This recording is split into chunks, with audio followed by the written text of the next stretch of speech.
శ్రీశ్రీ అనే ఈ పేరు ప్రతి ఒక్కరూ వినే ఉంటారు. ఇతని పూర్తి పేరు శ్రీరంగం శ్రీనివాసరావు. ఇతన్ని అందరూ శ్రీశ్రీ అని పిలుస్తారు. శ్రీశ్రీ కలం నుండి వెలువడిన అక్షర తోటాలు 1930 నుండి 1940 మధ్యలో మహాప్రస్థానము రాశాడు. శ్రామికుల కార్మికులను తన అక్షర తోటాలతో అందరి మనసుల్లో దూరే విధంగా రచించాడు. శ్రీశ్రీది కేవలం ప్రపంచ బాధ అంతా శ్రీశ్రీదే.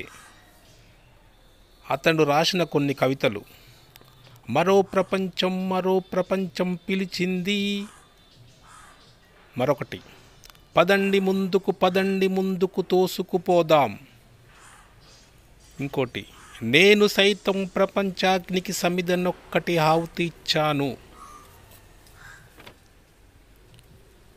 కుక్కపిల్ల అగ్గిపుల్ల సబ్బుబిల్ల, హీనంగా చూడకు దీన్ని, కవితామయమై అన్నీ. శ్రీశ్రీ అసలు ఒక గొప్ప తెలుగు కవి, విప్లవ కవి, సినిమా పాటల రచయిత, హేతువాది, నాస్తికుడు. ఇతను 30 ఏప్రిల్ 1910లో విశాఖపట్నంలో జన్మించాడు. 1983లో చెన్నైలో చనిపోయాడు. భార్యలు వెంకటరమణమ్మ, సరోజ. తెలుగు సాహిత్యాన్ని శాసించిన ఓ మహాకవి. 1938లో ఆంధ్ర ప్రభలో సబ్ ఎడిటర్గా పనిచేశాడు. తెలుగు నేల మీద జన్మించి ప్రపంచ స్థాయికి ఒదిగిన శ్రీశ్రీ గారు ఓ మహాకవి.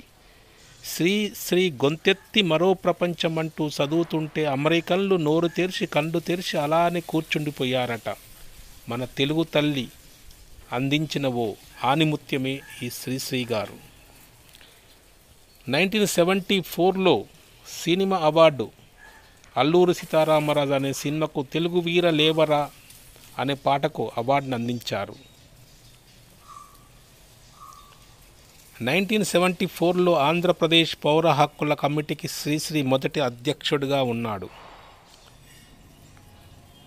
నైలు నది నాగరికతలో సామాన్యుడు జీవనమెట్టిది, తాజ్మహల్ నిర్మాణానికి రాళ్ళెత్తిన కూలీలెవరు, జమీందార్ రోల్స్ కారు, మహారాజు మనీ పర్స్, మరపిరంగి విషవాయువు, మాయ కాదని మిథ్యావాదులు, ఇలాంటి పదాలతో ప్రతి ఒక్కరిని ఆకట్టుకున్నాడు. అలానే సినిమా ప్రపంచంలో కూడా విప్లవ శంఖం అనే సినిమాలో కొంతమంది కుర్రాళ్ళు పుట్టుకతో వృద్ధులు, ఈనాడు అనే సినిమాలో రండి కదలి రండి,